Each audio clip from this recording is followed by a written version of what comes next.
more than 200 West Texans are told they've got 60 days to find another job. But we take a look at what's behind those job cuts. She puts her heart and soul into her job and makes it clear to each child daily that they are important to her and that they can make a difference in the world. In the inspiring story of a big country teacher changing the lives of her students. And it's what's behind those walls at home that's made her heart even bigger. This story and so much more starting right now. You're watching The Rundown.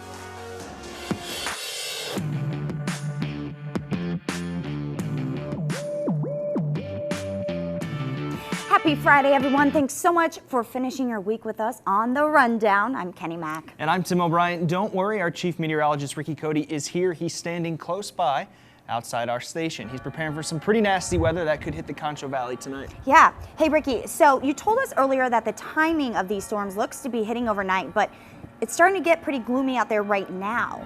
Yeah, that's right, guys. We actually saw the clouds continuing to build probably right after 2 or 3 o'clock this afternoon, and we're already dealing with our first thunderstorm out there. Good news is it's not severe, nor is it strong, but it is producing some gusty winds and even a little bit of hail as well. Let's go right to the graphics now and show you what I'm talking about.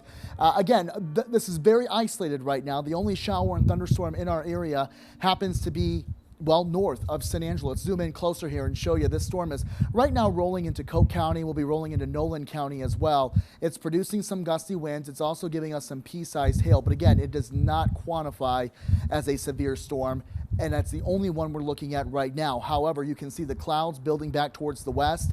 That's our next weather maker, and as you mentioned, Kenny, it does arrive overnight tonight. So here's what I'm expecting.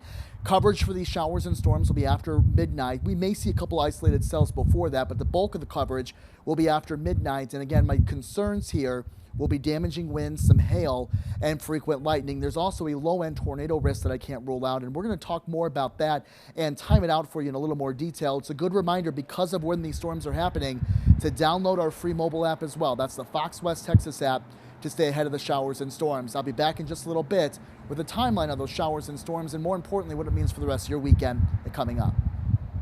That's right, Ricky. He will be here very late tonight. Okay, now take a look at this. April 13th, that's what you're seeing on your screen right now. That's tomorrow, right? Well, that's not actually the date anymore for the Rock the River concert. And it's because of all that weather that Ricky was just talking about. This event is one of the biggest in West Texas, this concert featuring the bands Warrant, Jack Russell's Great White, and Firehouse.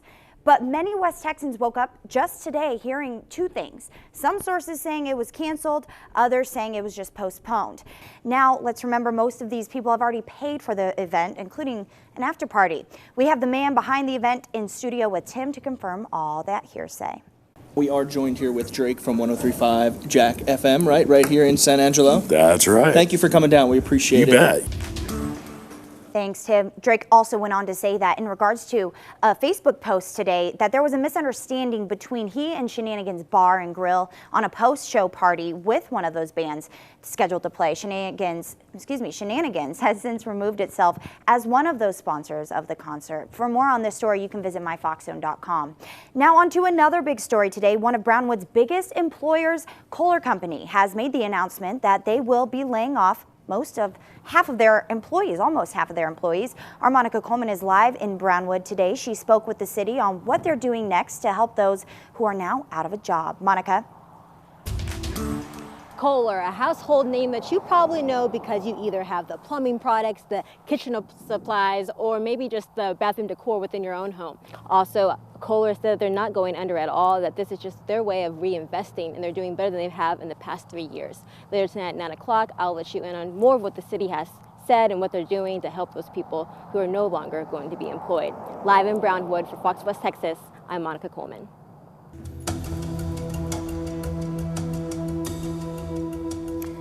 Now, this is something we have continued to talk about here in just the past couple months, being that all of us learned how to learn cursive growing up, right? Well, starting this year, it's going to be coming back again, at least in second grade. Teachers are going to start teaching cursive after it was taken away. Yeah, third grade students will be expected to write in complete thoughts, words, and answers legibly in cursive writing, leaving appropriate spaces between the words. While experts believe learning a language in any type of form can be valuable for someone's growth. Yeah, and they went on to say that cursive writing can be much more helpful for some students in particular than a lot of us actually realize. Check it out. We're going to start with your power one. You ready?